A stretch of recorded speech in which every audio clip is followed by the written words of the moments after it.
বারাকাতুহু। আলহামদুলিল্লাহ ওয়াসসালাতু ওয়াসসালামু আলা রাসূলিল্লাহ, আম্মা বাদ। প্রিয় দর্শক, আপনারা এই মুহূর্তে যে যেখানে আছেন, আপনাদের সকলকে ইসলামিক টেলিভিশনের অনন্য আয়োজন পলি কেবলস জেনানিন থেকে জানাচ্ছি অনেক অনেক প্রীতি আর শুভেচ্ছা। প্রিয় দর্শক, আপনাদের জীবন ঘনিষ্ঠ নানা প্রশ্নের সমাধানই আমরা পবিত্র কোরআন এবং সুন্নাহর আলোকে এই অনুষ্ঠানের মাধ্যমে দিয়ে আসছি। আজ আমরা উপস্থিত হয়েছি, আমাদের স্টুডিওতে আপনাদের প্রশ্নের সমাধান দেওয়ার জন্য উপস্থিত রয়েছেন বিশিষ্ট গবেষক, আলেমে দ্বীন, ইসলামী বিশ্ববিদ্যালয় কুষ্টিয়ার আল হাদিস ডিপার্টমেন্টের সম্মানিত প্রফেসর মোহতারাম ডক্টর আব্দুল্লাহ মোহাম্মদ জাহাঙ্গীর, আর তাকে সহযোগিতা করার জন্য সাথে আছি আমি মোহাম্মদ জাকারিয়া।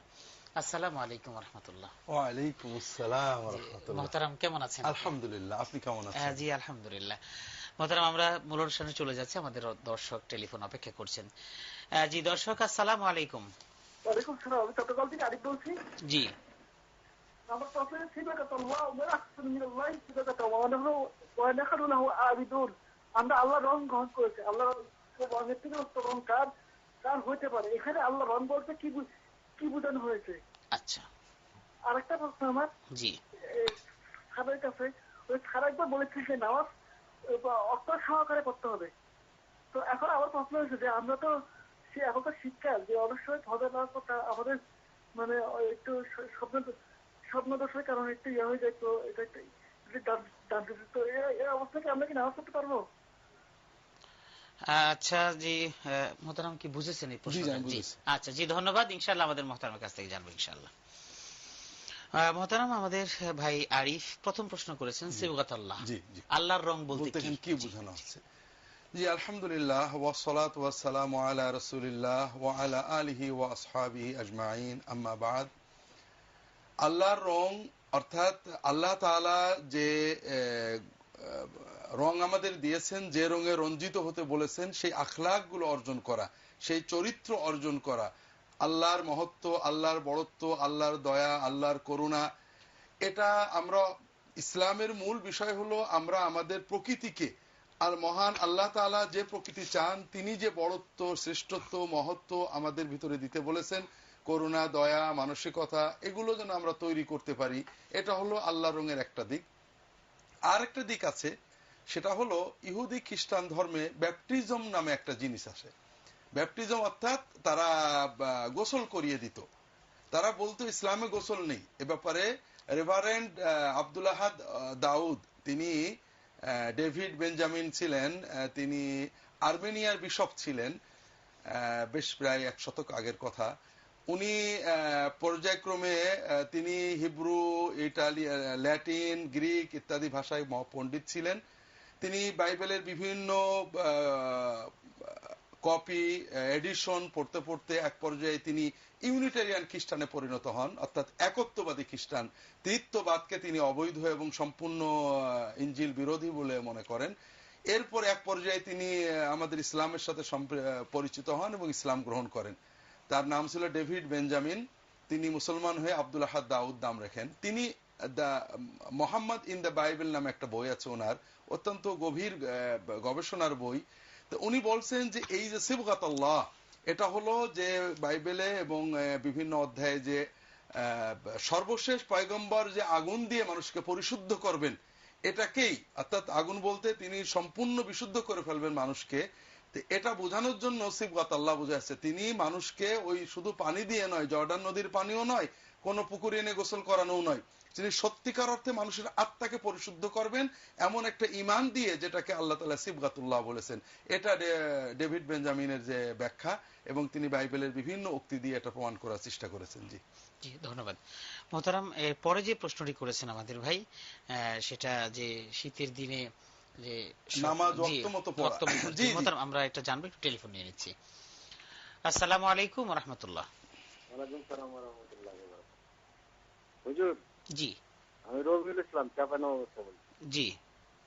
আমার প্রশ্ন হচ্ছে, সুদ ভিত্তিক যে প্রতিষ্ঠানগুলো, সরকারি এনজিও, তারপরে সরকারি রাষ্ট্রায়ত্ত ব্যাংক, তারপরে সরকারি অধিদপ্তর দপ্তর আছে, সেখানে যে লক্ষ লক্ষ লোক, জনগণ কর্মসংস্থান চাকরি করছে, হ্যাঁ, তাদের উপার্জিত অর্থ তো আপনারা বলছেন যে হারাম। হালাল হচ্ছে না। জি, হ্যাঁ, জি। তাহলে হালাল যদি না হয় তাহলে এদের এদের সুস্পষ্ট ব্যাখ্যা কি?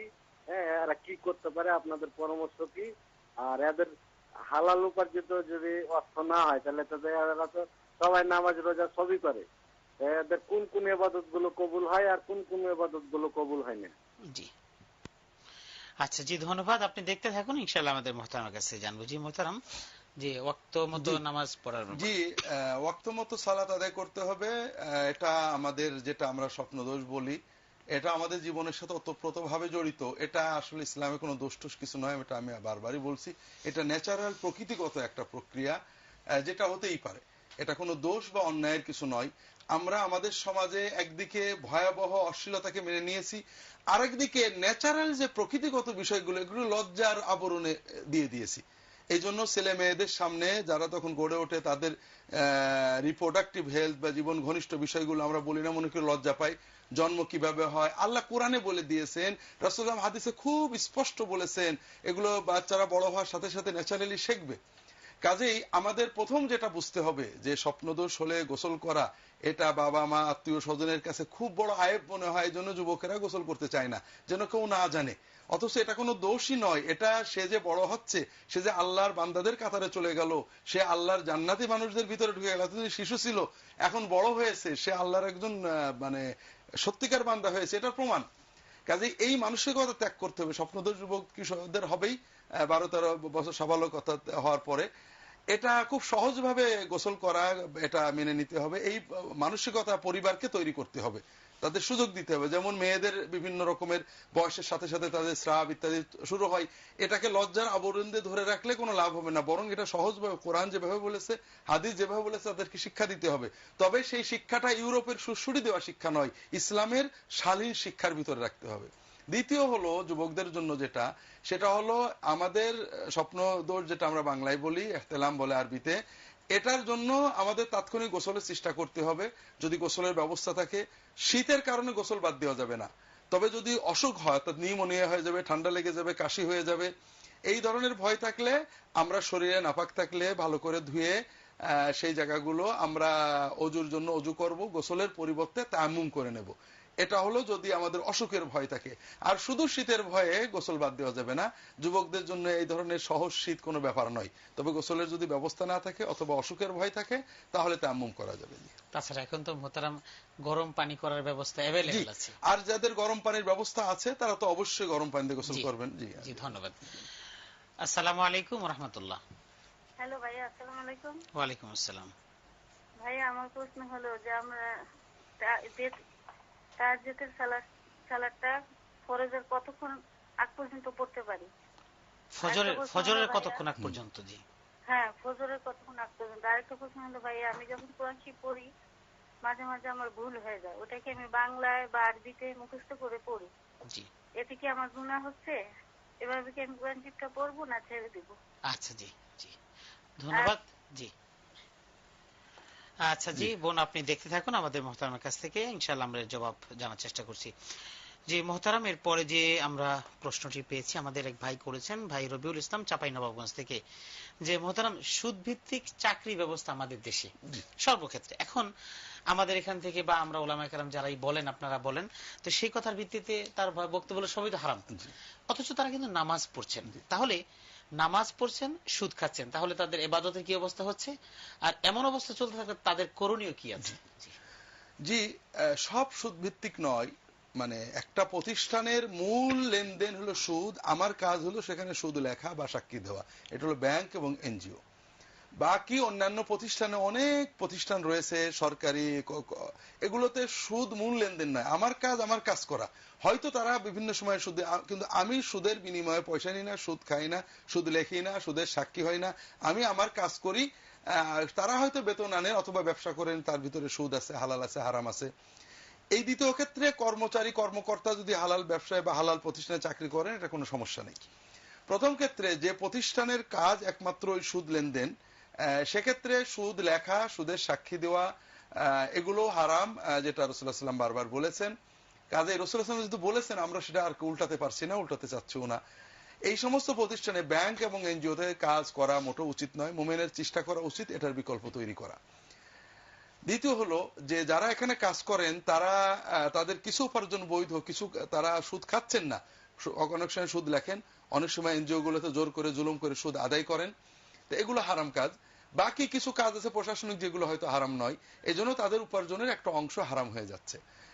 এই যারা করেন, সকল হারাম উপার্জনকারী যারা হারাম ভক্ষণ করেন, তাদের এবাদত বন্দেগী যেটা মূল ফরজ তারা করবেন অবশ্যই এবং আদায় হবে। নামাজ পড়লে নামাজ হবে, রোজা করলে রোজা হবে।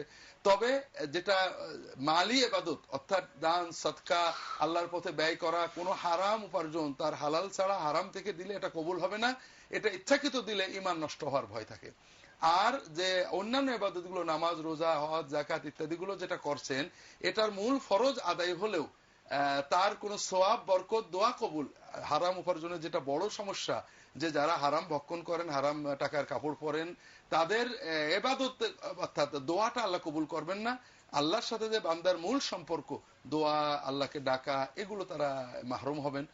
এজন্য আমরা অনেক সময় মাজবুর, বাধ্য, আগে চাকরি নিয়েছে এখন বিকল্প নেই, কে কতটুকু বাধ্য এটা আল্লাহ এবং বান্দার মাঝখানে। যদি সত্য এক ব্যক্তি বাধ্য হয়েছেন আর কোনো বিকল্প নেই, তিনি ওটা ভালো জানেন, আমরা এটাকে জায়েজ বলতে পারবো না, তবে আল্লাহর কাছে তিনি কতটুকু মাজুর এটা আল্লাহ এবং বান্দার ভিতরের ব্যাপার।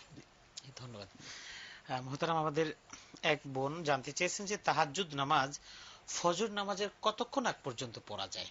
জি, আমরা জানবো মোহতারাম, আমরা টেলিফোন নিয়ে নিচ্ছি। জি দর্শক, আসসালামু আলাইকুম। ওয়ালাইকুম আসসালাম। আসসালামু আলাইকুম। ওয়ালাইকুম আসসালাম। জি, আমার একটা প্রশ্ন ছিল। আমি একটা বই পেয়েছি যে আমাদের নবী সাল্লাল্লাহু আলাইহি ওয়াসাল্লাম নাকি অনেক সময় জুতো পরে নামাজ পড়তেন। জুতো পরে? জি, এই বিষয়ে হুজুর আমি আপনাদের কাছে একটু জানতে চাচ্ছি। আচ্ছা। জি জি মোহতারাম, তাহাজ্জুদের নামাজ, তাহাজ্জুদের নামাজ ফজরের ওয়াক্ত হওয়ার আগ পর্যন্ত পড়া যাবে। আমাদের দেশে অনেক সময় বিশেষ করে গ্রামে গঞ্জে, ঢাকায় বা বড় শহরগুলোতে ঠিক আছে ওয়াক্ত মতো আজান হয়। যেমন বর্তমানে ফজরের ওয়াক্ত হচ্ছে এই 5:15 বা 5:20 এই ধরনের সময়। ঢাকা চট্টগ্রাম কিছু পার্থক্য আছে। অনেক সময় অনেক স্থানে আমাদের দেশে আধা ঘন্টা পরেও আজান হয় ফজরের আজান। রমজান ছাড়া আমাদের দেশে কোনো নামাজের সময় আজানই ঠিক মতো দেওয়া হয় না। রমজানে ফজর এবং মাগরিব এ দুটো ঠিক মতো হয়। আপনারা যদি একটু ইসলামিক ফাউন্ডেশনের ক্যালেন্ডারের সাথে আমাদের আজান মিলান, জোহরের রক্ত হয় 12টায়, আমরা আজান দিই 1:15, প্রায় 1 ঘন্টা পরে। আসরের রক্ত প্রায় কাছাকাছি 3:45 রক্ত হয়, 4টায় আজান দিই। মাগরিবটা মোটামুটি ঠিক মতো আজান দেওয়া হয়। ঈশা মাগরিবের 1 ঘন্টা 20-25 মিনিট পরে ঈশা রক্ত হয়, আমরা 2 ঘন্টা 2.25 ঘন্টা পরে আজান দিয়ে থাকি। এই জন্য আপনি এখন বর্তমানে যেহেতু আমরা সবাই সচেতন, রেডিও টেলিভিশনে পত্র পত্রিকায় ফজরের ওয়াক্ত শুরুর বিষয়টা আছে। আপনি ফজরের ওয়াক্ত শুরু যে সময় হবে তার আগ পর্যন্ত তাহাজ্জুদ পড়তে পারবেন, আজান হোক বা না হোক। জি জি মোহতারাম, এই কথা প্রসঙ্গে একটি কথা এসেছে অত্যন্ত চমৎকার, যে আমাদের দেশে শুধুমাত্র রমজান মাস ছাড়া ফজর এবং মাগরিবের আজানের ব্যালেন্স রাখা হয় না। তো আমাদের দেশে মসজিদগুলোতে আমরা দেখেছি যে মাগরিব নামাজের আজানটা টাইমের পরে, ক্যালেন্ডার টাইমের 5 মিনিট পরে দেওয়া হয়। এটার কি কোনো কি মহত্ব বা এটার কি কোনো বিষয় আছে নাকি এরকম? জি না, আসলে আমাদের দেশে খুব খ্যাতিমান অত্যন্ত বড় আলেম ছিলেন মুফতি আমিনুল হাসান সাহেব। তিনি নামাজুলের চিরস্থায়ী ক্যালেন্ডার তৈরি করছিলেন। তিনি 5 মিনিট সাবধানতামূলক রেখে দিছিলেন। এটা তার পক্ষ থেকে একটা চেষ্টা। ওই সময় উনি এটা খুব বড় কাজ করছিলেন, এটা বাংলাদেশের, এবং মুফতি আমিনুল হাসান সাহেব আন্তর্জাতিক মানের একজন বড় আলেম ছিলেন। ওই যে 5 মিনিট উনি দিছিলেন, এটা আমরা ছাড়তে চাচ্ছি না। আমরা অনেক সময় আলেমদের এইসব মতামতকে মুকাদ্দাস অর্থাৎ কোরআনের ওহির মতো মনে করি। আসলে বিষয় হলো কোরআন সুন্নাহর যে নির্দেশনা, সেটা হলো সূর্য অস্তের সঙ্গে সঙ্গে আমরা ইফতার করব, আজান দেব। এই জন্য আমরা দুটো ভুল করি যেটা ঠিক নয়। একটা হলো মাগরিবের আজান 5 মিনিট নয়, আমি দেখছি প্রায় 10 মিনিট পরে আজান দেওয়া হয়, অথচ আজানের পরে 1 মিনিটও দেরি করা হয় না। মানুষেরা দৌড়ে এসেও জামাত ধরতে পারে না। এই জন্য আজানটা ওয়াক্ত মতো দেওয়া, আজানের পরেও অন্তত 5-7 মিনিট সময় দেওয়া, যেন মানুষেরা অন্তত ওযু করে আসতে পারে, এদিকে আমাদের লক্ষ্য রাখা দরকার। আল্লাহ তৌফিক দেন। হ্যাঁ জি, ধন্যবাদ মোহতারাম। মোহতারাম, এরপরে যে প্রশ্ন আমরা পেয়েছি যে সেটা হলো যে আমাদের এক বোন জানতে চেয়েছেন যে কোরআন পড়তে তিনি ভুল করেন, তো যে কারণে এখন কি তিনি কিভাবে করবেন? কখনো ভুলের কারণে বাংলা তিনি দেখে দেখে মুখস্থ করেন, তিনি কি পড়া ছেড়ে দিবেন না কিভাবে তিনি করবেন? আমরা জানবো, টেলিফোনটা নিয়ে নিচ্ছি। আসসালামু আলাইকুম রাহমাতুল্লাহ। ওয়ালাইকুম আসসালাম ওয়া রাহমাতুল্লাহি ওয়া বারাকাতুহু। জি আমি আবু নাসির আহমেদ কালীগঞ্জ গাজীপুর থেকে বলছি। জি আমার দুটি প্রশ্ন হচ্ছে, আমি প্রতিদিন ফজরের নামাজ পড়তে মসজিদে যাই। জি আসার পথে পিতামাতার কবরস্থানে দাঁড়িয়ে পিতামাতার জন্য দোয়া করতে পারবো কিনা, আচ্ছা তখন যদি সূর্য উদয় হয়। জি আর আরেকটি প্রশ্ন হচ্ছে, আমি চেষ্টা করি নামাজ পড়ার জন্য, কিন্তু নামাজে দাঁড়াইলেই দুনিয়ারই কিছু চিন্তা ভাবনা চলে আসে। জি এটা কি আসলে আমার নামাজ সঠিকভাবে হচ্ছে কিনা, জি এবার এই ব্যাপারে আমি কি করতে পারি? আচ্ছা জি ধন্যবাদ মোহতারাম। আমরা একটু আবার ফিরে আসবো আপনার কাছে, তখন আমরা ওই প্রশ্ন সম্পর্কে জানবো ইনশাআল্লাহ। প্রিয় দর্শক, আপনারা দেখছেন আপনাদের প্রিয় অনুষ্ঠান পলি ক্যাবলস জেনে নিন। আমাদের সময় হলো বিরতির, আমরা ফিরছি খুব শিগগির, কোথাও যাবেন না, অপেক্ষায় থাকুন।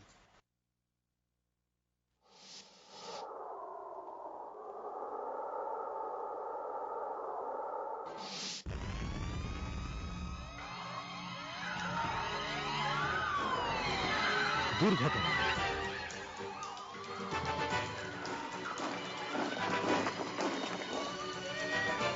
হাহাকার,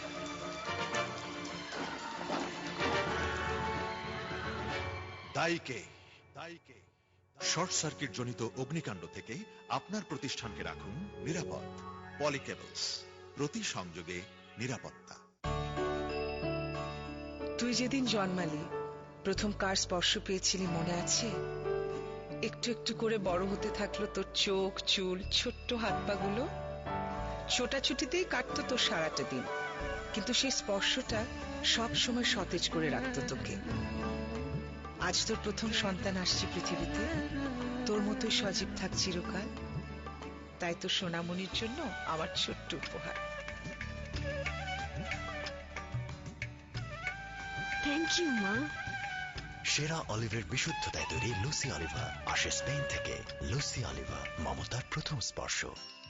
তোমার উচ্ছ্বাসী মন হাসির সুরে স্বপ্ন ডাকে, তোমার হাসি রংধনু রং মেঘের ফাঁকে, কিছু দুষ্টু হাসি আশকারা পায় অভিমানে, তুমি হাসলে তবে উঠতে হবে সূর্য জানে। তিব্বত লিপ চাই, বাংলাদেশের হাসি।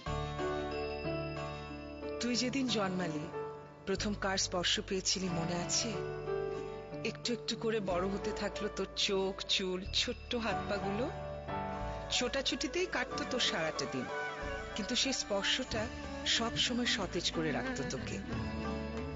আজ তোর প্রথম সন্তান আসছে পৃথিবীতে, তোর মতোই সজীব থাক চিরকাল। তাই তো সোনামণির জন্য আমার ছোট্ট উপহার।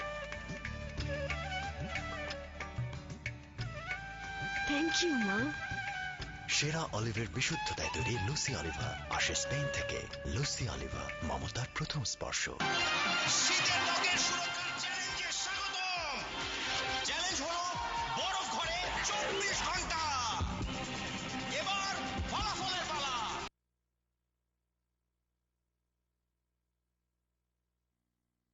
আবুল কালাম আজাদের মামলার রায়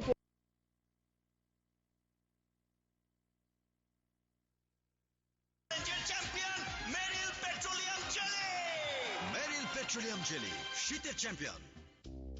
ধানমন্ডি, উত্তরা, বাড্ডা সহ মনোরম লোকেশনে বেছে নিন আপনার স্বপ্নের ঠিকানা।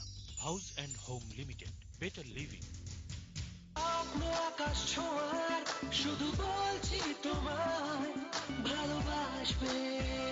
রোজ অয়েল সমৃদ্ধ তিব্বত পমেড।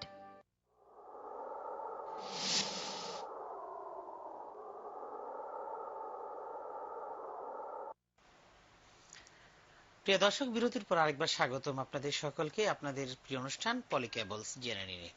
আর এই অনুষ্ঠানটি সরাসরি সম্প্রচারিত হচ্ছে। জি দর্শক, আসসালামু আলাইকুম। হ্যালো, আসসালামু আলাইকুম। ওয়ালাইকুম আসসালাম। জি, আমি কুষ্টিয়া থেকে বলছি। জি হ্যাঁ ভাই, আমি আজকে বেশ কিছুদিন যাবত আর কি, আমার হাজবেন্ড অসুস্থ, তারপরে এমনি উনি সুস্থ অবস্থায়ও আমাদের বিভিন্ন মানে খরচ চালাতে একটু অসুবিধা। যেহেতু আমার কিছু টাকা আমার আত্মীয় স্বজনের কাছে আছে, তো এখন ওরা আমাকে একটা হাত খরচ দেয়, ওটা দিয়ে আমি মোটামুটি বাচ্চাদের চাহিদা বা কাপড় চোপড় ওগুলা আমি ইয়ে করি আর কি, পরিবারের প্রয়োজন পূরণ করেন। জি জি জি।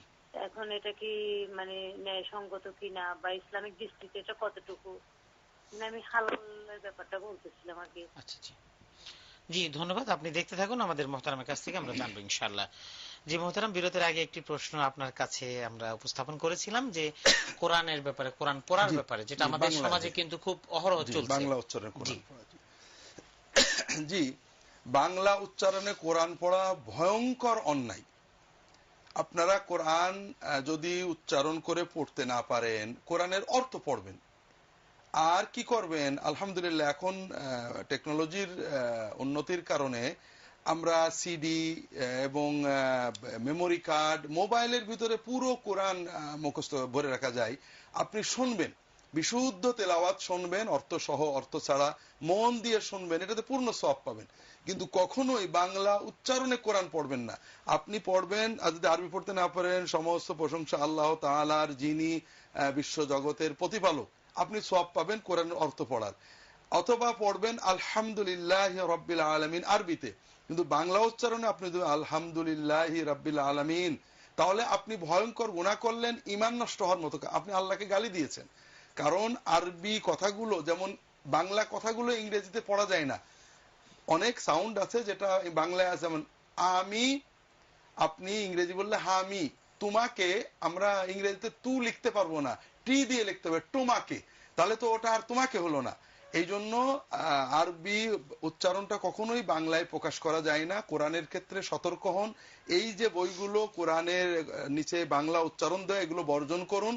হ্যাঁ, দোয়া, খায়ের কালাম, এগুলো একটু ভুলভ্রান্তি হলেও দোয়া অত সমস্যা নয়, কিন্তু কোরআন তেলাওয়াতে সামান্য ভুল হলে অর্থ পরিবর্তন হবে এবং এমনকি কুফরি অর্থ হতে পারে। আল্লাহ তাআলা হেফাজত করুন। জি জি, হ্যাঁ, ধন্যবাদ মোহতারাম।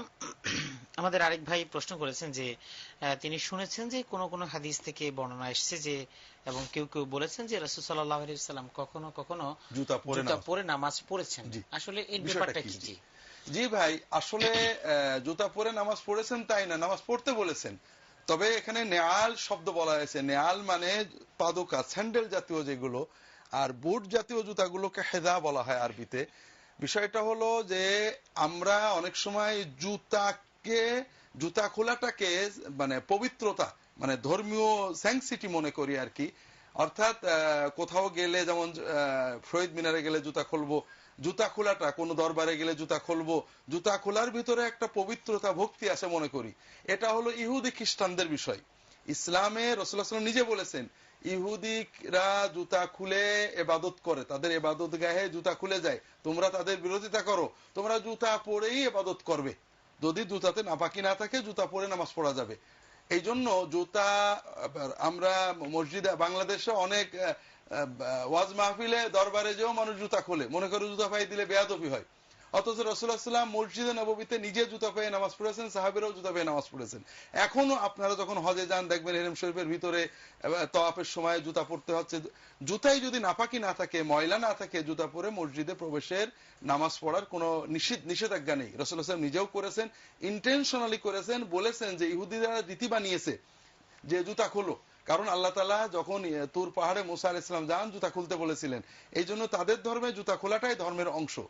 আল্লাহ রাসূল সাল্লাল্লাহু আলাইহি ওয়াসাল্লাম বললেন, না, তোমরা ইহুদিদের বিপরীত করবে, তোমরা জুতা খুলেও পড়বে, জুতা সহ পড়বে, জুতা সহ পড়াতে কোনো দোষ নেই। এই জন্য জুতা বা স্যান্ডেল যদি এমন হয় যেটা পা কিবলামুখী করা যায়, সহজে নামাজ পড়া যায়, যেটা সাধারণ স্যান্ডেল বা নরম জাতীয় জুতা, এই জুতা যদি পাক থাকে, আপনি ওযু অবস্থায় থাকেন, এই অবস্থায় নামাজ পড়তে পারেন। আর্মি, সেনাবাহিনীর মানুষেরা, মানে ইসলাম তো জীবন ঘনিষ্ঠ, আমরা তো ইসলামটাকে এমন অপালনযোগ্য বানিয়েছি। একজন পুলিশ, একজন সেনাবাহিনীর সদস্য ডিউটিরত অবস্থায় দৌড়াচ্ছেন, আসছেন, নামাজের সময় ওযু আছে, ওই অবস্থায় নামাজ পড়বেন, যতটুকু নামাজ পড়া যায় এইভাবে পড়বেন। তার জন্য জুতা খুলে মোজা খুলে নামাজ পড়া, এর কোনো বাধ্যবাধকতা নেই। তো এই জন্য জুতা অথবা স্যান্ডেল পায়ে নামাজ পড়তে রাসূলুল্লাহ নিজেও পড়েছেন। অনেক সময় তাদেরকে উৎসাহ দিয়েছেন যে তোমরা প্রয়োজন না হলে জুতা স্যান্ডেল খুলবে না। এই হাদিসগুলো আপনার বুখারী, মুসলিম এবং সিয়াসিত্তার বইয়ে রয়েছে। জি মোহতারাম, এখানে তো আরেকটা সমস্যাও হতে পারে, অনেকে ভুল বুঝে যে আমাদের মোহতারাম স্যাররা বলেছেন জুতা পরে। এখন যদি কেউ মসজিদের মধ্যে, আমাদের যে মসজিদগুলো পরিষ্কার পরিচ্ছন্ন করে রাখে, যার তার জুতা নিয়ে, এটা কি ঠিক হবে? এটা হলো বিষয়টা হলো আমাদের আর্দ্র দেশে আমরা এটা বলেছি, এটা আর্দ্র দেশে মানে আমরা মসজিদে জুতা নিয়ে যেতে পারি না, কারণ জুতার সাথে কিছু না কিছু ধুলোবালি থাকে। 20 জন লোক জুতো নিয়ে গেলে এটা তো মসজিদ বলে না, হাসপাতালে জুতা বাইরে রাখতে হয়, এটা পরিচ্ছন্নতা ভিন্ন জিনিস। কিন্তু আমরা মাঠেই নামাজ পড়ছি, অর্থাৎ আর্মিরা মাঠে নামাজ, শহীদের মাঠে নামাজ পড়ছি। এই জন্য পরিচ্ছন্নতা একটা জিনিস আর পবিত্রতা ভিন্ন জিনিস। পরিচ্ছন্নতা রক্ষার জন্য বিশেষ করে আমাদের দেশে, যেহেতু আর্দ্র দেশ, এদেশে বালি ধুলো লেগে যায় এবং 20 জন মানুষ একটা ঘরে যদি জুতো পেয়ে যায়, যত পরিচ্ছন্ন হোক সেটা বসবাসের নাপাকও থাকে রাস্তাঘাটে। জি, ধন্যবাদ। মোহতারাম, আমাদের আরেক ভাই জানতে চেয়েছিলেন যে তিনি ফজর নামাজ মসজিদে যখন পড়েন, নামাজ পড়ে ফিরে আসার সময় তার মুরব্বীদের কবর পান, তো আসার সময় তিনি কবরটা জিয়ারত করে আসেন। তো এই যে কবর জিয়ারত করার একটা নিয়ম তান্ত্রিকতা চালু আছে, এটা কি কোনো সমস্যা তার? জি জি জি, আপনি ফজর নামাজের পরে কবর জিয়ারত মোটেও অবৈধ কিছু নয়। তবে একটা হলো জিয়ারত আর একটা হলো দোয়া, দুটো বিষয় আমাদের ভালো করে বুঝতে হবে। জিয়ারত মানে হলো দেখা, সালাম দেওয়া। আপনি পিতামাতার কবর উপর প্রতিদিন যেতে পারেন, এটা একটা মুস্তাহাব ইবাদত, প্রতিদিনই আপনি একটা মুস্তাহাব ইবাদতের সওয়াব পাবেন, এটা রীতি বানাবেন না। তবে এটা যদি আপনি নিয়ম মতো সুযোগ পেলেই যান, এটা একটা মুস্তাহাব ইবাদত। আব্বা আমার কবরের পাশে যাবেন, সালাম দেবেন, দু একটা কথা বলবেন, আব্বা আম্মা তোমাকে আল্লাহ যা যা একের দিক আমাদের জন্য কষ্ট করেছো, আল্লাহ তোমাদের ভালো রাখুক, এইগুলো হলো জিয়ারত। আর দোয়ার জন্য, দোয়া তো আমরা বিশ্বের যে কোনো জায়গা থেকে আল্লাহর কাছে চাইতে পারি যে আল্লাহ আমার আব্বা আমাকে সওয়াব দেন, ভালো করেন। জিয়ারতের সুন্নত হলো যে প্রায় সবসময় রাসূলুল্লাহ সাল্লাল্লাহু আলাইহি ওয়াসাল্লাম মুখতাসার ছোট দোয়া করতেন, কিছু কথা বলতেন, আসসালামু আলাইকুম দারা কওমে মুমিনিন, আপনাদের উপর সালাম, আপনারা ভালো থাকুন, আল্লাহ আমাদেরকে আপনাদেরকে মাফ করে দিন, আপনাদের সাথে আমাদের অচিরেই সাক্ষাৎ হবে, আপনারা আগে গেছেন আমরা পরে আসছি। এই কথাগুলো হলো জিয়ারতের সাধারণ সুন্নত। আপনি জিয়ারত করতে পারেন, এটাতে কোনো সমস্যা নেই, এটা ভালো কাজ। প্রতিদিন একবার করলেও আপনি প্রতিদিন একটা মুস্তাহাব ইবাদতের সওয়াব পাবেন। আচ্ছা জি মোহতারাম, আবার অনেকেই যখন জিয়ারত করে কবরটা সামনে থেকে ওইভাবেই দোয়া মোনাজাতটা করে, এটা কি ওদিকে নাকি কিবলামুখী হয়ে করবে? হ্যাঁ, দোয়া, এই জন্য আমি এটাকে মুখতাসার বলছি। যখন আপনি আব্বা আম্মার সাথে কথা বলবেন, সেটাকে সুন্নত হলো যে কেবলাকে পিছনে রেখে আব্বা আম্মার মুখের দিকে তাকাতে হবে, যার জিয়ারত করছেন তার সাথে কথা বলতে হবে। কিন্তু আপনি যদি দোয়া করতে চান, জিয়ারতের সাথে দোয়াটা অবিচ্ছেদ্য নয়। রাসূলুল্লাহ সাল্লাল্লাহু আলাইহি ওয়াসাল্লাম জীবনে অগণিত জিয়ারতের ঘটনা আছে। তিনি গোরস্থানে যে দোয়া করেছেন একটা ঘটনা পাওয়া যায়, বাকি কোথাও পাওয়া যায় না। সবসময় মুখতাসার কথা বলেছেন, হাত তুলে দোয়া করেননি।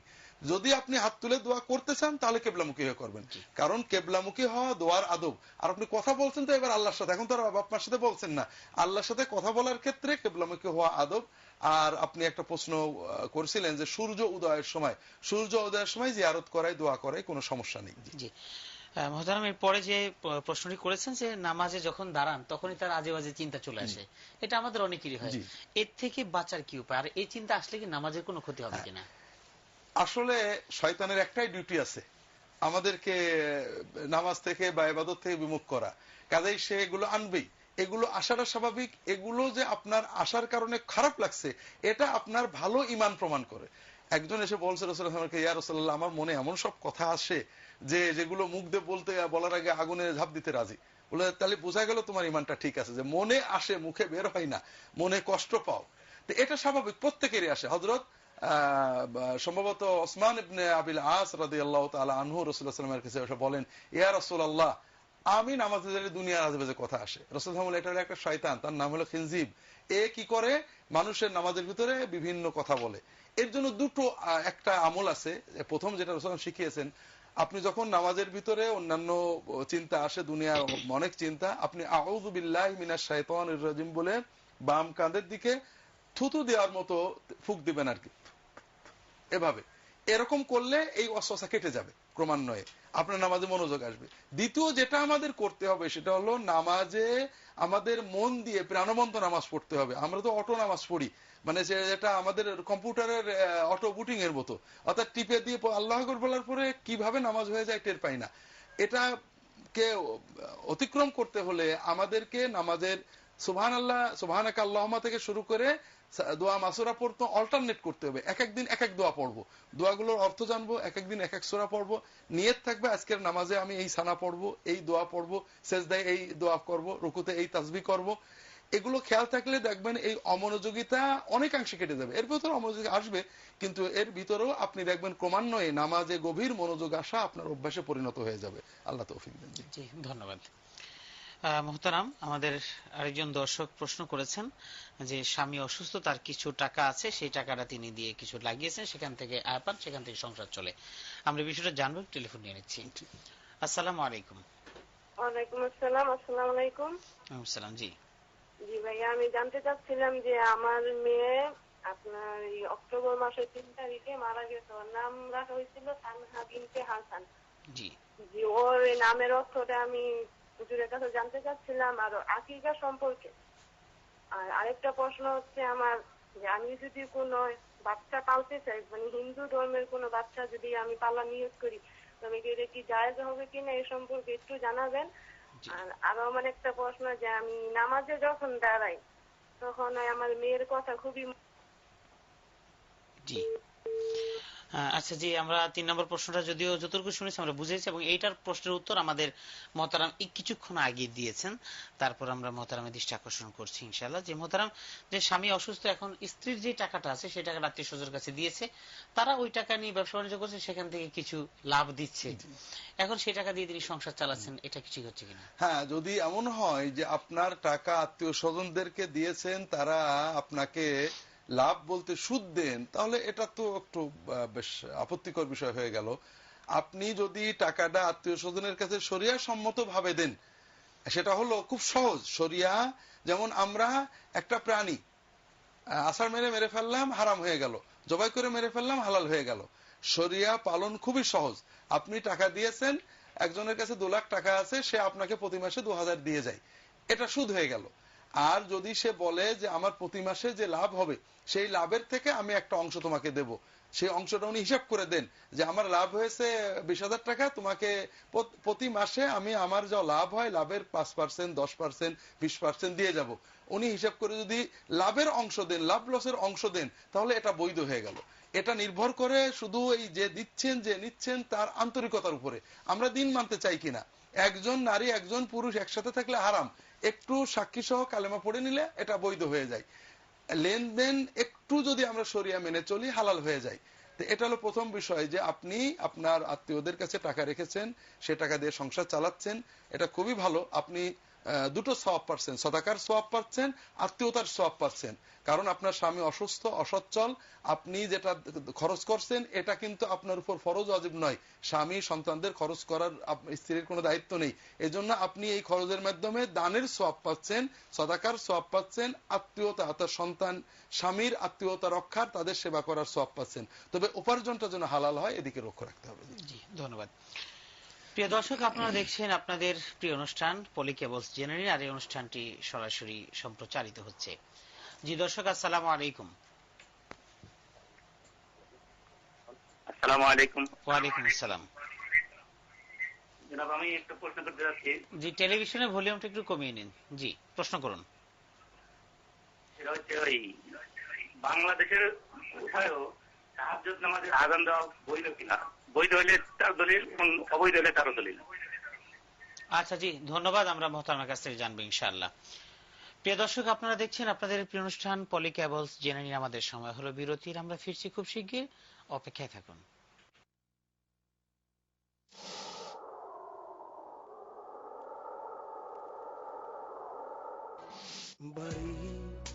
স্বপ্নের নিরিট কাট এবং এই চেহারাটাতে আমরা কতটা সন্তুষ্ট, আমরা সবাই এখানে গণমাধ্যমের সাথে সম্পর্কিত, আমরা সবাই মিলে। একটিমাত্র দুর্ঘটনা মুহূর্তেই স্বপ্নটা বদলে দিতে পারে দুঃস্বপ্নে। কিন্তু না, এমনটি হয়নি। আমার পাশে আছে পলি কেবলস। শর্ট সার্কিট জনিত অগ্নিকাণ্ড থেকে আপনার আবাসকে রাখুন নিরাপদ।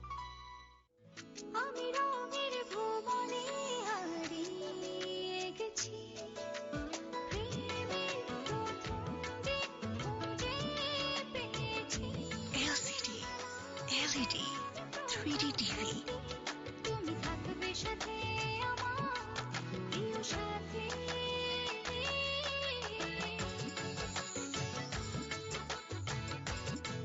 ক্রিস্টাল নিখুঁত ছবির নিশ্চয়তা। বিশ্বখ্যাত জার্মান প্রযুক্তির 128 স্লাইস সিটি স্ক্যান ইবনে সিনায়। সর্বাধুনিক এই মেশিনে সিটি এনজিওগ্রামের মাধ্যমে জেনে নিন আপনার হার্টে ব্লকের পরিমাণ। অযথা বাড়তি খরচ কেন করবেন? সব পরীক্ষা 25% কম খরচে। ইবনে সিনা, স্বাস্থ্য সেবায় পথ প্রদর্শক। তুই যেদিন জন্মালি প্রথম কার স্পর্শ পেয়েছিলি মনে আছে? একটু একটু করে বড় হতে থাকলো তোর চোখ, চুল, ছোট্ট হাত পাগুলো। ছোটাছুটিতেই কাটতো তোর সারাটা দিন, কিন্তু সেই স্পর্শটা সব সময় সতেজ করে রাখতো তোকে। আজ তোর প্রথম সন্তান আসছে পৃথিবীতে, তাই তোর সোনামণির জন্য আমার ছোট্ট উপহার। সেরা অলিভের বিশুদ্ধতায় তৈরি লুসি অলিভার আসে স্পেন থেকে। লুসি অলিভার, মমতার প্রথম স্পর্শ। আপনি আকাশ ছোঁয়ার, শুধু বলছি তোমায় ভালোবাসবে। রোজ অয়েল সমৃদ্ধ তিব্বত পমেড। আমার সংসারে সবকিছু থাকবে গোছানো। সংসার পাতার সময়ে সবকিছুতে থাকে যত্নের ছাপ। গুঁড়ো হলুদের বেলায় কি থাকে? এই নিন।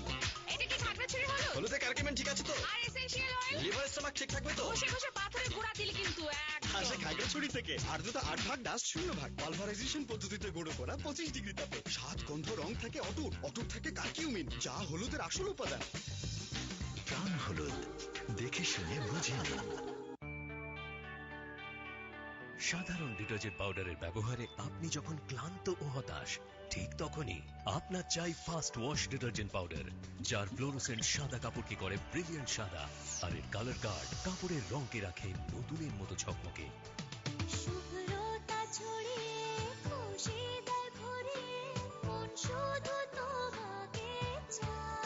সাদার নতুন নাম ফাস্ট ওয়াশ ডিটারজেন্ট পাউডার। খান্দুরবা মরিচ দেয়, দেয় সরিষার তেল।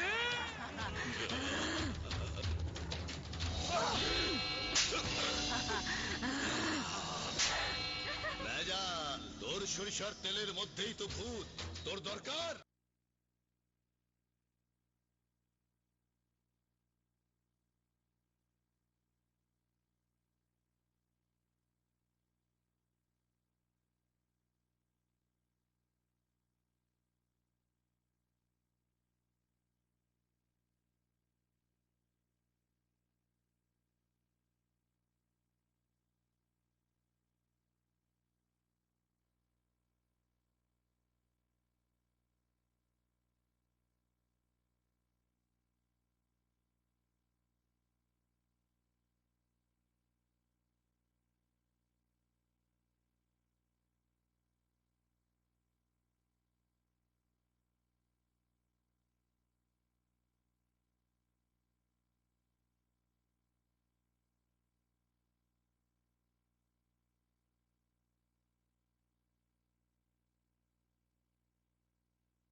প্রিয় দর্শক, বিরতির পর আরেকবার স্বাগতম আপনাদের সকলকে আপনাদের প্রিয় অনুষ্ঠান পলিকেবল জেনে নিয়ে।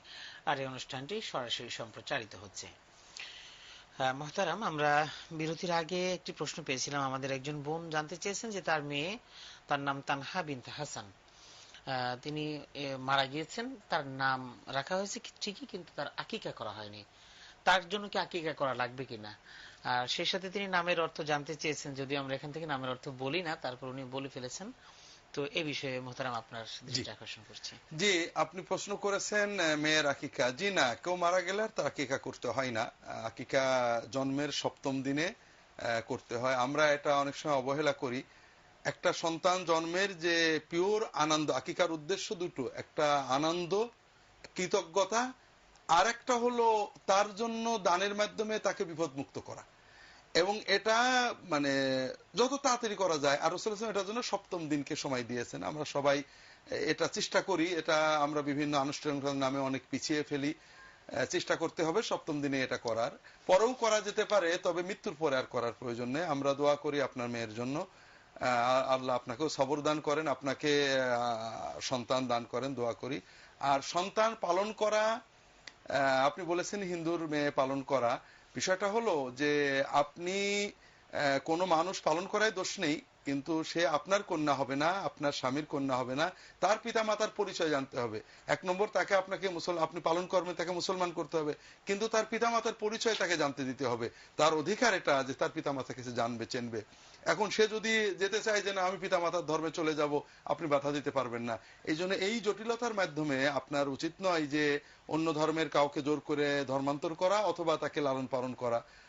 আমরা দোয়া করি আল্লাহ তাআলা আপনাকে সন্তান দান করুন।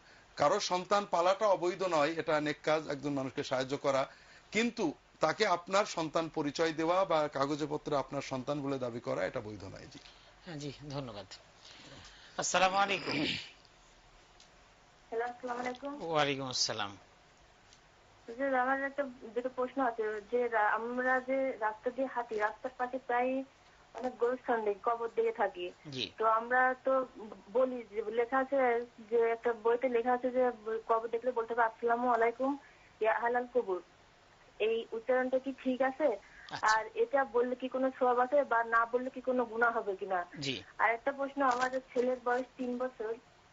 আমি যখন নামাজ পড়ি তখন আমার ছেলে আমার নামাজের ভিতরে চলে আসে, আমার নামাজের বেড়াদের সামনে এসে দাঁড়িয়ে থাকে, অথবা আমার গায়ের পিঠের উপর বসে থাকে।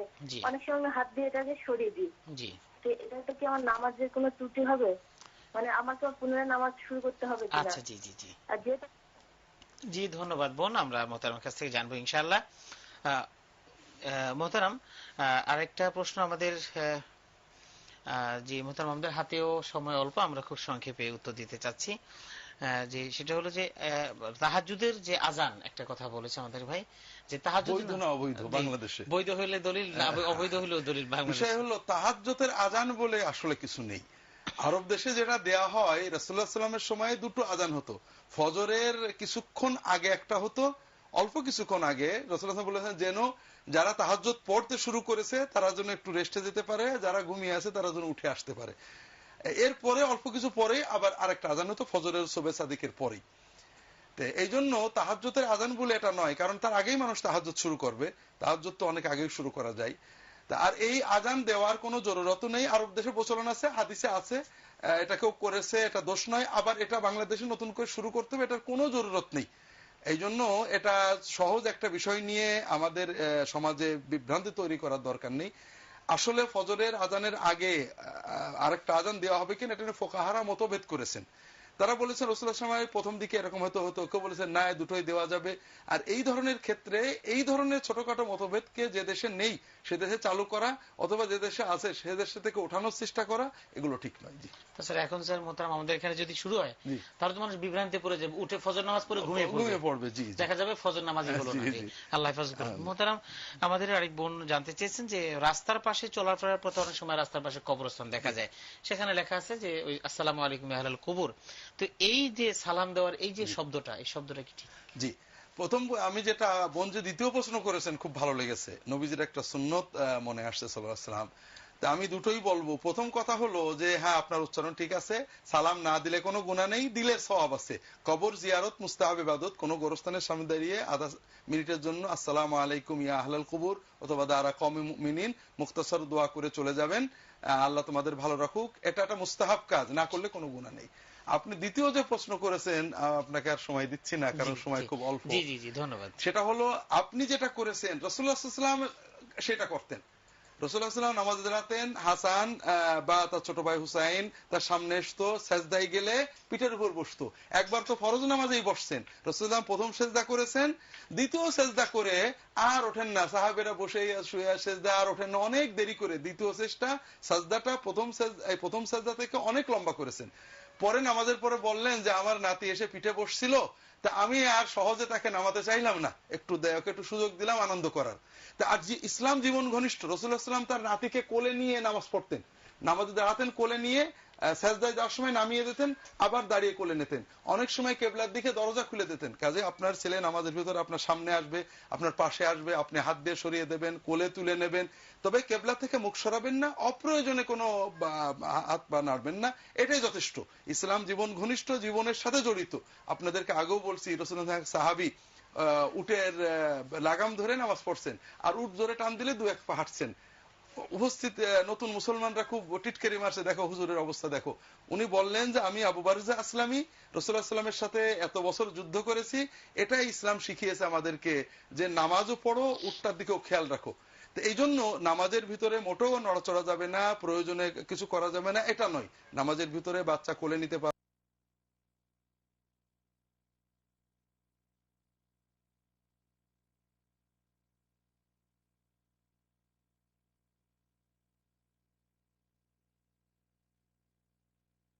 আর কাজ করবো যত পারেন সীমিত রাখবেন। আল্লাহ। জি মোহতারাম, আমি আগের একটি প্রশ্নের সাথে সম্পর্কে একটি কথা জানতে চাচ্ছি, যে হিন্দু ধর্মের সন্তান পালা, কিন্তু হিন্দু ধর্মের না হয়, এই যদি কোনো সন্তান পালে, এই বিষয়ে সন্তান যদি লালন পালন করে, এর কোনো বাধা নিষেধ আছে? সংক্ষেপে সন্তান পালন বৈধ, অর্থাৎ আপনি একটা ছোট বাচ্চা, এতিম বাচ্চা অথবা পরিচয়হীন বাচ্চাকে পালন করেছেন, অবশ্যই এতিম পালনের সওয়াব পাবেন।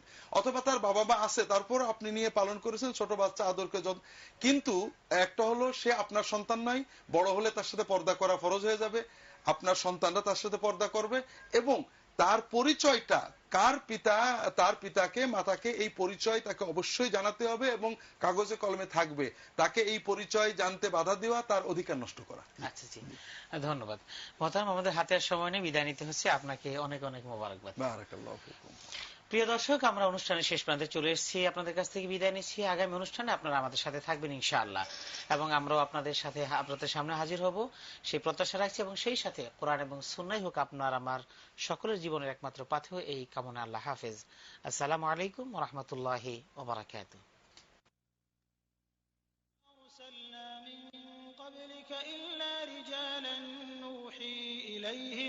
فاسألوا أهل الذكر إن كنتم لا تعلمون بالبينات والزبر وأنزلنا إليك الذكر لتبين للناس ما نزل إليهم ولعلهم يتفكرون.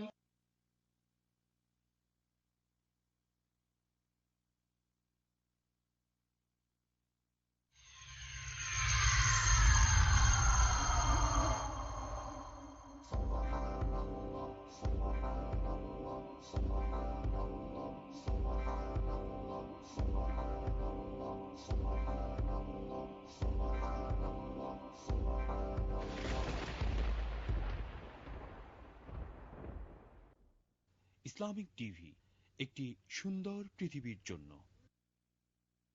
কোনো কিছু পরিমাপ করার সময় মাপ কিন্তু পুরোপুরি করবে, আর ওজন করার জিনিস হলে দাঁড়িপাল্লা সোজা করে ধরবে। লেনদেনের ব্যাপারে এই হচ্ছে উত্তম পন্থা, এবং পরিণামের দিক থেকে এটাই হচ্ছে উৎকৃষ্ট। সূরা বনী ইসরাইল। কোথায় আমি চূড়ান্ত নির্দেশ পেলাম? কেন আমি আমার পথ পরিবর্তন করলাম? কি আমায় মুক্ত করলো? কিভাবে আমি ইসলামে এলাম? আপনার আগের নাম কি ছিল? তপন কুমার পাত্র। ইসলামের কোন বিষয়টি, কোন দিকটি আপনাকে এত সুন্দর করে আকৃষ্ট করলো? খ্রিস্টানরা, হিন্দুরা, বৌদ্ধ সবাই ইসলাম গ্রহণ করতেছে। বিশেষ করে দেখলাম যে আল্লাহর ধর্মই পৃথিবীর সঠিক ধর্ম। আমাকে কলমা পড়ালেন, লা ইলাহা ইল্লাল্লাহু মুহাম্মাদুর রাসূলুল্লাহ। ইসলামিক টিভির অনন্য আয়োজন নও-মুসলিমদের মুসলমান হওয়ার কাহিনী দেখবেন সপ্তাহের প্রতি বৃহস্পতিবার সন্ধ্যা 7:30 এবং রবিবার বিকেল 4:30। যাহারা মুমিনদের মধ্যে অশ্লীলতার প্রসার কামনা করে, তাহাদের জন্য আছে দুনিয়া ও আখিরাতে মর্মন্তুদ শাস্তি, এবং আল্লাহ জানেন, তোমরা জানো না। আল কুরআন। বিশিষ্ট শিল্পী ও মিডিয়া ব্যক্তিত্ব সাইফুল্লাহ মানসুরের উপস্থাপনায় টেলিফোনে দর্শকদের অংশগ্রহণে সরাসরি সম্প্রচারিত ইসলামিক গানের অনুরোধের আসর গ্লেয়ার গ্রুপ সত্যের জয়গান।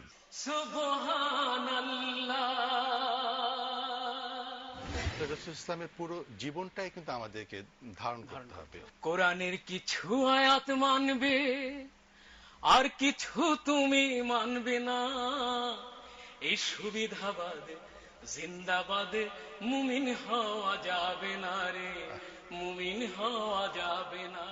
দেখবেন প্রতি শনিবার রাত 10টায়। সৌজন্যে গ্লেয়ার গ্রুপ। قال رسول الله صلى الله عليه وسلم يسروا ولا تعسروا بشروا ولا تنفروا। সহজ জীবনযাপন করবে এবং দাবি আদায়ে কখনো চরমপন্থা অবলম্বন করবে না, মানুষকে সুসংবাদ দিবে, হতাশাগ্রস্ত করবে না। আল হাদিস। তাই জেহাদের নামে বোমাবাজি করা বা মানুষ হত্যা করা সঠিক পথ হতে পারে না। স্বাস্থ্য সমস্যা ও সুস্থতার নানা দিক নিয়ে ডাক্তারি পরামর্শমূলক phone live. Dhaka eye care হাসপাতাল, সুস্থ দেহ সুন্দর জীবন। দেশের খ্যাতিসম্পন্ন বিশেষজ্ঞ চিকিৎসকদের অংশগ্রহণে সাপ্তাহিক ফোনোলাইভ এই আয়োজনে এবারের বিষয় চোখের ছানি ও আধুনিক চিকিৎসা। কথা বলবেন ঢাকা আই কেয়ার হাসপাতালের senior consultant doctor Harun ur Rashid. দেখবেন 28 ডিসেম্বর শুক্রবার সন্ধ্যা 7টায়। সৌজন্যে ঢাকা আই কেয়ার হাসপাতাল। হে বনি আদম, তোমাদের লজ্জাস্থান ঢাকিবার ও বেশভূষার জন্য আমি তোমাদিগকে পরিচ্ছদ দিয়াছি এবং তাকওয়ার পরিচ্ছদ, ইহাই সর্বোৎকৃষ্ট। ইহা আল্লাহর নিদর্শন সমূহের অন্যতম, যাহাতে তাহারা উপদেশ গ্রহণ করে। আল কুরআন। আমরা আপনাদেরকে প্রশ্ন করব, আপনারা উত্তর দিয়ে জিতে নেবেন নোফেল গ্রুপের সৌজন্যে অনন্য উপহার 500 টাকা থেকে নিয়ে 2000 টাকা পর্যন্ত। বদরের যুদ্ধে কতজন মুজাহিদ শাহাদাত বরণ করেন? 14 জন। প্রথম সেজদার আয়াত কোন সূরার কত নম্বর আয়াতে আছে? সূরা আরাফের 206 নম্বর আয়াত। দর্শকদের অংশগ্রহণে telephonic quiz program Nofel group learn to earn. আল্লাহর পথে আমি এত নির্যাতনের সম্মুখীন হয়েছে অন্য কোন নবী এরকম হয়নি। সেই দিনটা হলো তায়েফের দিন। পাঁচটি বিষয় হলো কোরআন, সুন্নাহ, রাসূল সাল্লাল্লাহু আলাইহি ওয়াসাল্লামের জীবনী, ইলমুল ফিকহ এবং ইসলামের সাধারণ জ্ঞান। সরাসরি সম্প্রচারিত হবে সপ্তাহের প্রতি রবি ও সোমবার রাত 8টায়। সৌজন্যে নোফেল গ্রুপ। আপনার নিরাপত্তার জন্যই পর্দা করা প্রয়োজন। ইসলামিক টিভি, একটি সুন্দর পৃথিবীর জন্য। 1400 বছর আগে আল্লাহ পবিত্র কুরআনে বলেছেন কৃষ্ণ গহ্বরের কথা। তিনি বলেছেন বিগ ব্যাং এর কথা, সম্প্রসারণশীল বিশ্বের কথা, ওয়ার্ম হোলের কথা। আর বিজ্ঞান মাত্র অল্প কয়েকদিন আগে এগুলো জেনেছে। তাই কুরআনই সর্বশ্রেষ্ঠ বিজ্ঞান। জাহান্নামের ইন্ধন হচ্ছে মানুষ এবং পাথর। একমাত্র পাথর ইউরেনিয়াম 238 কঠিন জ্বালানি, যা সবচেয়ে বেশি তেজস্ক্রিয়তা সম্পন্ন। পারমাণবিক বোমায়, মিসাইলে ও নিউক্লিয়ার সাবমেরিনে এবং স্পেস প্রুফে ব্যবহৃত হচ্ছে। কুরআন ও বিজ্ঞান নিয়ে বিশিষ্ট গবেষক মোহাম্মদ আনোয়ার হুসাইনের উপস্থাপনায় লাইট আপন লাইট দেখতে পাবেন সপ্তাহের প্রতি শুক্র ও শনিবার রাত 8:30 শুধুমাত্র ইসলামিক টিভিতে। হে কিতাবধারীরা, কেন তোমরা হককে বাতিলের সাথে মিশিয়ে দিচ্ছ? এতে করে তোমরা তো সত্যকেই গোপন করে দিচ্ছ, অথচ এটা তো সত্যের একান্ত পরিপন্থী, তা তোমরা ভালো করেই জানো। সূরা আলে ইমরান আয়াত 71। বিভিন্ন যুক্তি দিয়ে তর্ক করেন, তাহলে আপনি অন্যের দৃষ্টিভঙ্গিটা জানতে পারবেন। শুক্রবার দিনটা কেন পবিত্র? ওই দিন যিশু ক্রুশবিদ্ধ হয়েছিলেন। কবে? দেখলাম যে আপনাদের কথা ঠিক উল্টোটা বলা হচ্ছে। আহমদ দিদাতের বিশ্লেষণধর্মী লেকচার সম্পূর্ণ মা মেরির নাম উল্লেখ আছে আমার বইতে, আপনাদের বইয়ের থেকে 100% বেশি বার। শুকুরের মাংস, সেই মাংস দেখে আপনাদের জিভে পানি আসে, সেখানে মুসলমানরা থুতু ফেলছে। সে ভাবছে এটা খুব নোংরা প্রাণী, এটা খাওয়া যাবে না, কাছে যাওয়া যাবে না, স্পর্শ করা যাবে না, এমনকি পোষাও যাবে না। দেখবেন প্রতি শনি, মঙ্গল, বৃহস্পতি ও শুক্রবার রাত 8টায়। হযরত হারিস ইবনে ওয়াহাব খুজাই রাদিয়াল্লাহু তাআলা আনহু থেকে বর্ণিত, নবী করিম সাল্লাল্লাহু আলাইহি ওয়াসাল্লাম বলেছেন, আমি কি তোমাদেরকে জাহান্নামীদের পরিচয় বলে দেব? তারা কঠোর প্রকৃতির লোক, দেমাগী ও অহংকারী। ওই গুহার মধ্যে ইব্রাহিমকে শুয়ে রেখে একটা পাথর দিয়ে ওই গুহার মুখটা বন্ধ করে মা চলে আসছেন। ইব্রাহিমের উপর আল্লাহর বিশেষ রহমত আছে, যেটা নমরুদের উপর নেই। এ কোনো অলীক কল্পনা প্রসূত গল্প নয়। দাউদ আলাইহিস সালামের হাতের মধ্যে কি এমন ছিল যে লোহা উনি ধরতেন আর ওইটা একেবারে মোমের মতো গলে যেত, উনি যে কোনো ইচ্ছা ওইটা ওইভাবে শেপ দিতে পারতেন। এ হলো জীবনকে আলোকিত করার অনন্য উপকরণ সমৃদ্ধ আল কুরআনের গল্প দেখবেন সপ্তাহের প্রতি রবিবার রাত 10টায়। রাসূলুল্লাহ সাল্লাল্লাহু আলাইহি ওয়াসাল্লাম বলেন, যখনই কোনো ব্যক্তি অপর ব্যক্তির উপর কুফরি কিংবা ফাসিকির অপবাদ আরোপ করবে, তখন অভিযুক্ত ব্যক্তি আসলে কাফের কিংবা ফাসিক না হলে সেই অপবাদ আরোপকারীর উপরেই ঘুরে আসবে। আমি রঙের ভুবনে হারিয়ে গেছি, প্রেমের প্রথম দিন খুঁজে পেয়েছি। এলসিডি, এলইডি, 3D টিভি, তুমি থাকবে সাথে আমার প্রিয় সাথী।